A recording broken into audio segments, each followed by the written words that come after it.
Hey, and good evening, everybody. Dr. John Michael Salvato here, and we are getting ready to dig in deep to our third segment on Stregoneria, Italian Witchcraft and folk-magick.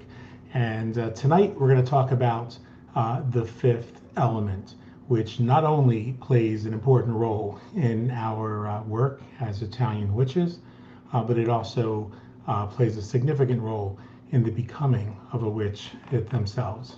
More on that when we come back.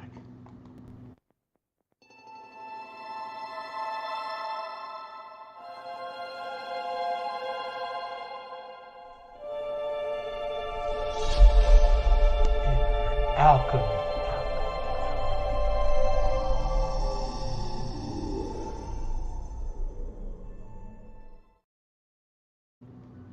And we're back.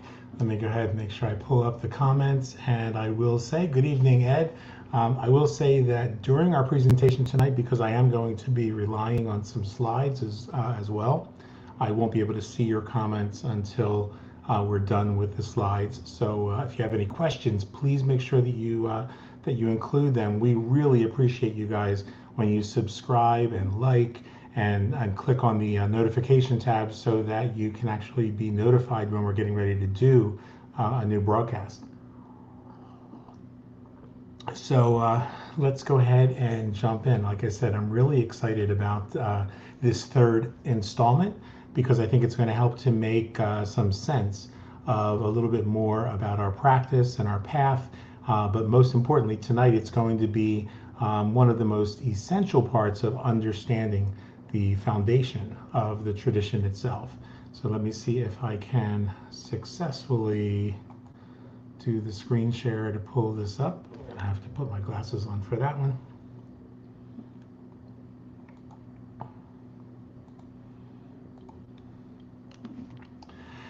And it looks like we're good to go. So like I said, tonight we're in part 3, we are going to talk about the fifth element. Last week, as you recall, we talked about the 4 elements that are part of our craft, part of our practice, and part of all magic, really. And if you haven't seen that, I encourage you to go ahead and watch the first 2 parts. I will make sure that we put the links for those first 2 parts in the comments or in the About section below. And as I said, tonight we are going to be focusing on Aether, the 5th element. So Aether is considered the universal element, where the 4 elements themselves represent the physical world. The 5th element is present within all of them and expresses not only in the physical world, but in the noumenal world as well. It's called Aether, or in some traditions, it's known as the Akasha. It's the universal element, immaterial and yet present in all things and underlying all things, which doesn't exist apart from anything else. So it's sort of the stuff that everything that is seen and unseen are made of. Aether is the element of the divine. What we call it divine intelligence, which needs no specific symbols to be recognized or called upon. But in our particular tradition, it's represented as the pentacle itself, as you can see on the in the illustration here. And that representation that you see is because we recognize that the Aether results from the union of the divine masculine, which is Tanus, and the divine feminine, Tana, the morning star, and the moon. And so you have both the star and the moon represented here. So for our particular tradition, this is the symbol of Aether. Now, in ancient Etruria and in ancient Greece, where the Western concept of the elements originated, it became obvious to Aristotle and other philosophers that there was something missing from the classical set of physical substances of air and fire and earth and water. And so the word Aether was applied to what the Greek philosophers saw as the upper air, or the environment, the atmosphere that the gods breathed in and created everything from in the celestial space. And so we see this as the original element, as the sort of the prime directive for all of life, from which all other elements derive. Now, when we talk about the element of spirit or the element of ether, there have been historically a number of times in a number of different traditions and civilizations who anthropomorphized or turned the concept of this element into a being, into a physical being that looked or acted similarly to humans. So you may be familiar with some of the anthropomorphization names of ether, which include spirit or the birther of the cosmos, ruach, or the Holy Spirit, universal intelligence, creative mind, all of those things that you hear, particularly in the pagan traditions when we talk of spirit or we talk of source. That is what we're talking about, is this most subtle of the elements. Now, when we fast forward to the 20th century, some of the 20th century thinkers in the late 19th century, early 20th century of the Common Era had a slightly different take on approaching what ether is, what the science of conscious creation that we have spoken about this past week in some of our videos, has to do with the balance and the order of the universe. So this would soon to be this philosophy that they were developing would come to be known as New Thought. And among its earliest adopters were people like Phineas Parkhurst Quimby, who's actually attributed to being the father of New Thought, Henry David Thoreau, Emmett Fox, Emma Curtis Thompson, Judge Thomas Troward, Ernest Holmes, and so many others. Now, these great philosophers understood that the ether was the universal mind, or what we would call thought, but thought with a capital T, not just the everyday thought, but thought in general, the creative impulse, if you will. And so Emmett Fox wrote something that I've always thought was really important when trying to teach this to some of our newer practitioners. He said, what we experience is our own concept of things. That is why no two people see the same world, and why, in many cases, different people see such different worlds. To put it another way, we make our own world by the way in which we think, for we really do live in a world of our own thoughts. Now that might really seem, somewhat ethereal and theoretic, but it really isn't. It's really the substance and the foundation upon which everything that we teach and everything that we practice as Strega really revolves.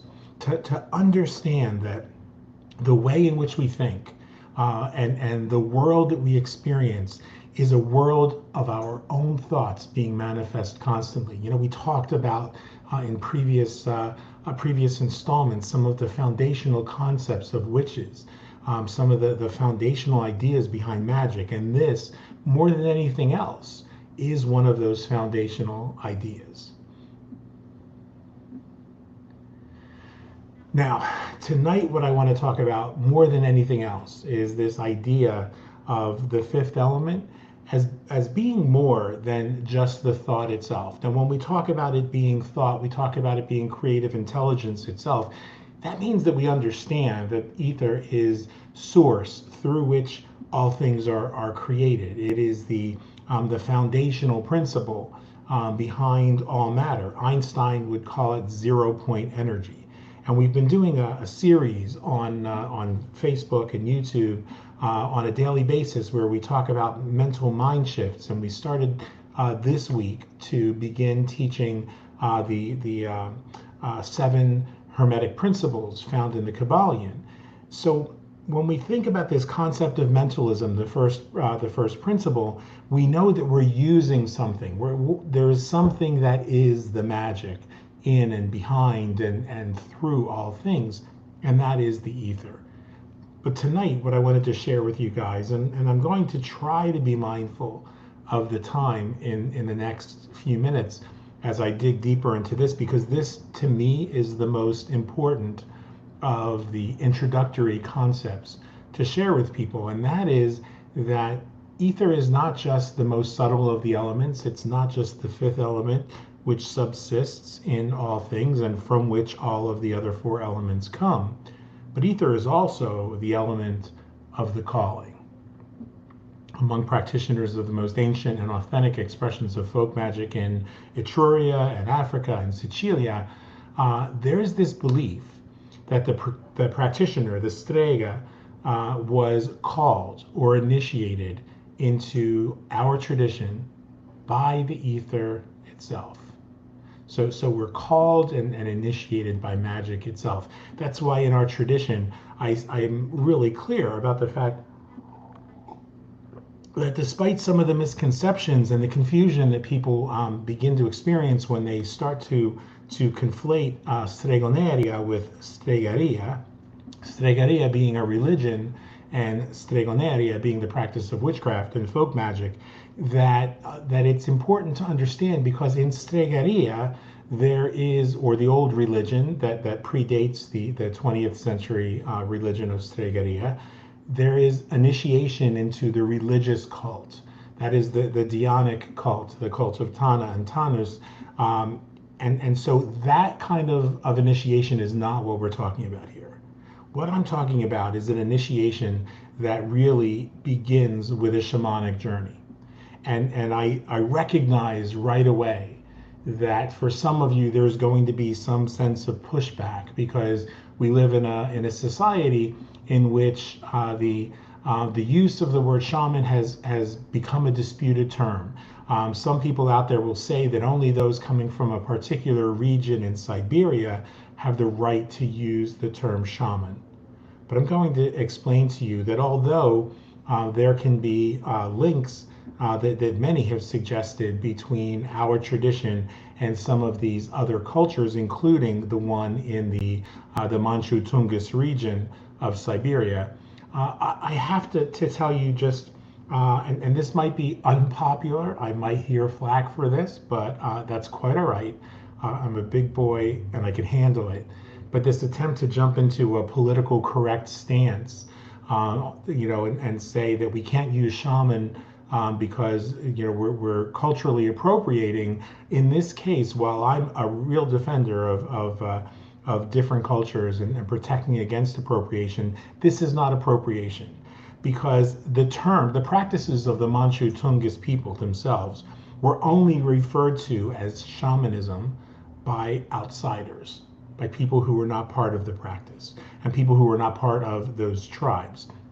And so much as our own practice of Italian folk magic, which I grew up calling the way, was only referred to as Stregoneria by outsiders, so too was the shamanic practice of the people in Manchu Tungus region referred to as shamanism. So it's a word that every one of us can use, because it is indeed an outsider term for this. Now, it was probably based on the language of the people of Manchu Tungus.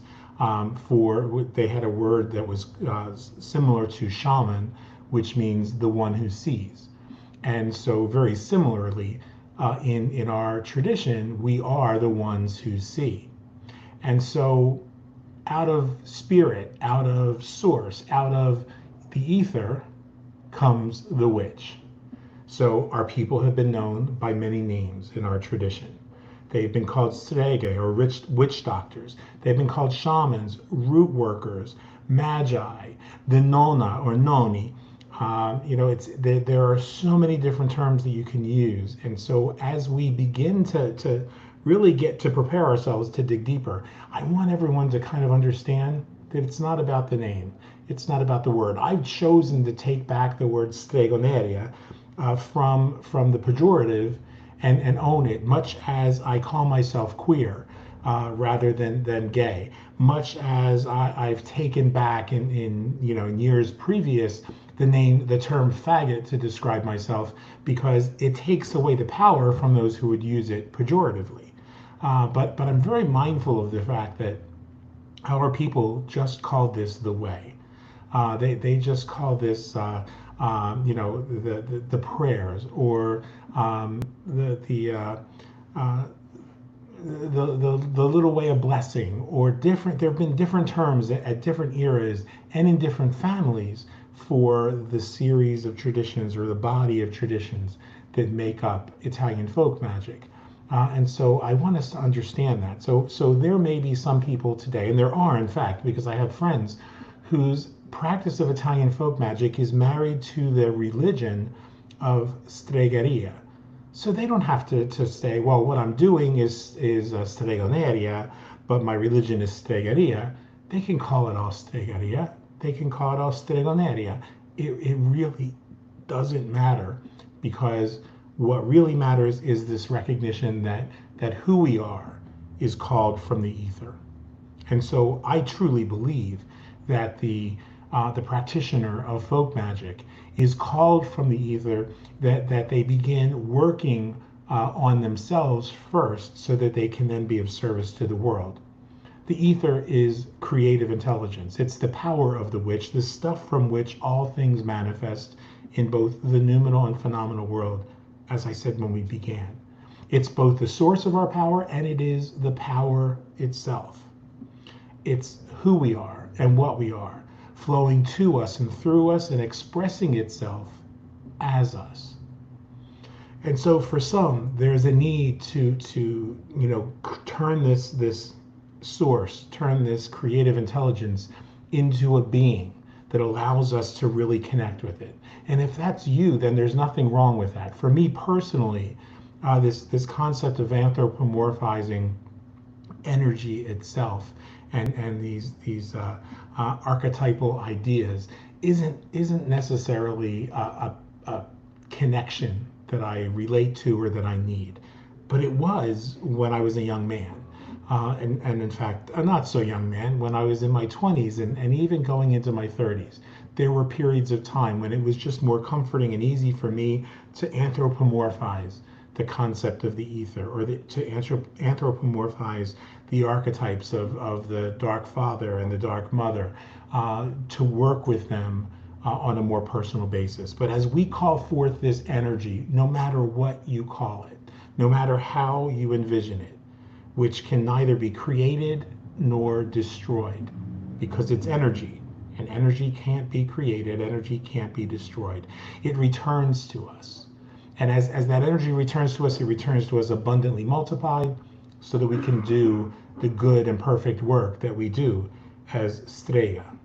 So that is how the witch is both called from the ether, and that's a process that cannot be explained fully and ethically and honestly within video, because that requires shamanic journeying. That's one of the reasons why one of the services that I bring to the center, to the Inner Alchemy Institute, is shamanic journeying, because I believe that it's important for us to be able to help somebody along that initiatory path. And there's nothing exotic, there's nothing mysterious about what we do. The reason that I can't explain it to you is because it's unique for each and every person, and because there's nothing exotic, there's nothing out there to sell. It's experiential. And so my role is strictly to be a facilitator of that process, because the journey itself is your journey. So when we go on that shamanic journey together, I'm there to sort of foster the safe space in which it takes place, and you go on that journey yourself. And from that journey, you are initiated. From that journey, you derive the clarity that you need for your practice. And so that's something that we do separate. And anyone who's interested in knowing more about that process, who is considering or thinking about entering into that sort of process, can get in touch with me, and we can begin that process together, which in our tradition requires me to do 9 days of preparatory work to both prepare me and to prepare you for this connection that we are going to have. And there's nothing, again, mysterious, exotic, woo-woo about it. It's just spiritual work.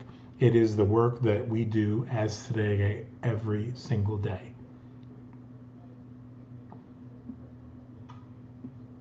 So I'm going to take questions in a few minutes, but before I do that, I just want to let you know that our next week, and the reason why this is was such an important segment to do by itself. Isn't just that it took 20 or 25 minutes for me to explain, but because it's going to be the foundation upon which we can connect next week and begin to do the actual work, begin to do the actual practice that comes from walking the path of our tradition. And so next week we're going to talk about how practitioners work with the spirit world. And that includes the ancient ones, the virtuous ones, the ones who have really evolved in their previous life. The ancestors, the spirit guides, and daemons, and energies, including all of the other beings from all of the other planes that coexist with us, the world and realm of the Lada and the fairies and house Lada. The conversation next week is going to be a fun one as much as an interesting one from previous times that I've taught this class live and with folks in person. So I really encourage you to watch the first 3 installments if you can again this week. Now that all 3 are in a row, you can watch them in order. Again, I'm going to put the introduction and the first 2 segments. I'm going to put the link to them in the About section for our program. So before I take questions, I do want to ask one other big favor, and that is that we need your help in order to kind of take this class to the next level. If this video has been of value for you, or for somebody that you think might really benefit from it, please consider doing these 4 things to help us continue to be able to offer these classes for free. Number 1, click like and subscribe. We absolutely depend on that because that's what triggers that algorithm that lets YouTube know that we're bringing material that has value to the marketplace. Second, be sure to click the little bell symbol. That's what gets you notified whenever we introduce new live posts or upload new videos. You don't have to necessarily find it intrusive. It can be as simple as just sending you an email if that's your choice. Just to let you know that there's a new video that's loaded. I do that with so many of you and so many of the folks that really put out some quality content, because I want to know the next time there's a video out there, because life gets in the way, and if I'm busy, if I'm really distracted, I may forget, for example, that my brother Raphael Ray or my brother Scarlet Moon have a video content that comes out every single week, and I definitely recommend the 2 of them as well. And then the 4th thing that I ask is that you share this video on social media as much as possible. That'll help us to reach our goal of 2,000 subscribers, which is our first goal that we really need to hit in order to begin to be able to really make this video program self-sustaining. So I really appreciate that. And by doing that, we don't have to rely on outside platforms like Patreon or anything of that sort to be able to bring you guys valuable content. So let me stop the screen share and come over here where I get to see who's here. So I see Stephen and Ed are here with us live. I see that there's a couple more people that are watching live who haven't said hello. If you're watching, just go ahead and drop a comment. That lets us know that there are people that are watching live. It also, if you haven't got any questions, just tell us where you're watching from, or tell us if you enjoyed it or didn't enjoy it. We would certainly appreciate that. I see one of the candles has gone out in the back now that I'm back here live. But this, we've got about 5 minutes or 10 minutes left to our broadcast. If you've got any questions about the material that we shared tonight, please let us know. And if you're shy about asking those questions during the program, you can go ahead and put them in the comments, and I'll get back to you whenever you happen to leave them. If you're not in a place where you could ask questions now, let us know later. And so now I know who Stephen Martello is. Stephen Martello on Facebook is known as the Cunning Man. So it's really good to have you here, brother. So any questions you can leave in the bottom in the part below.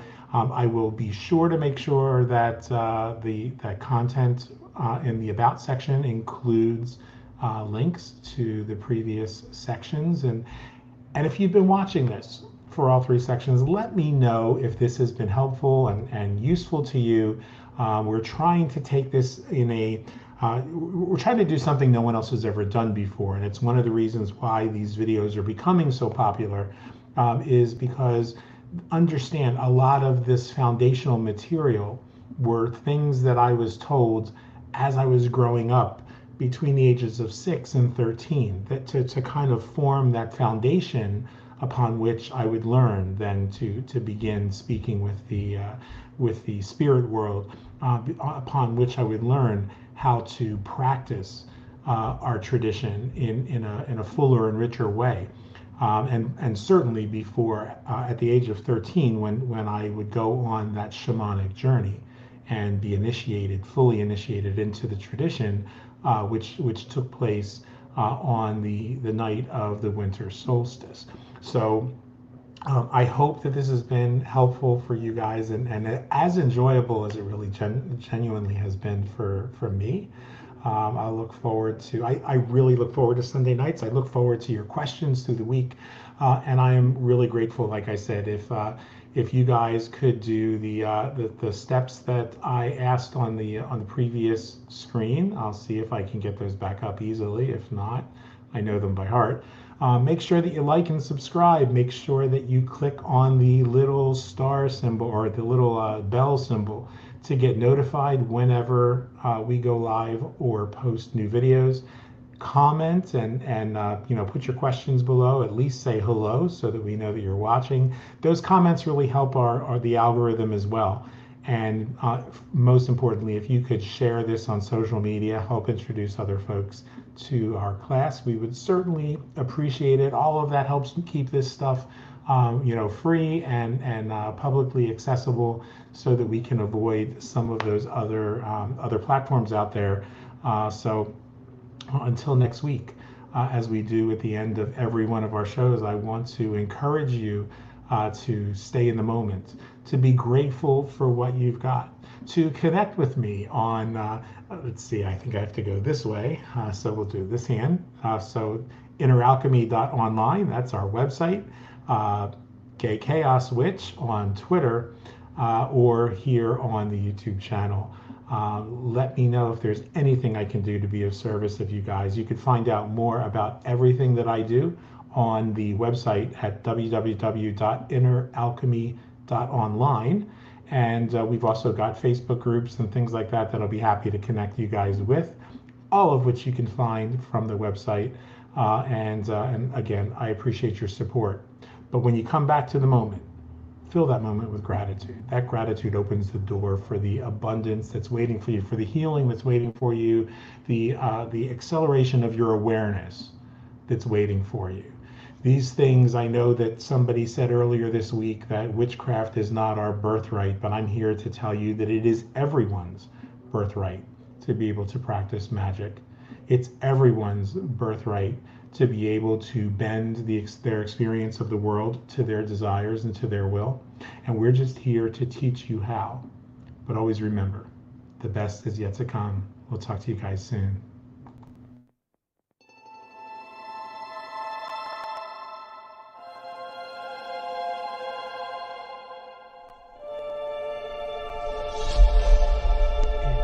Alchemy.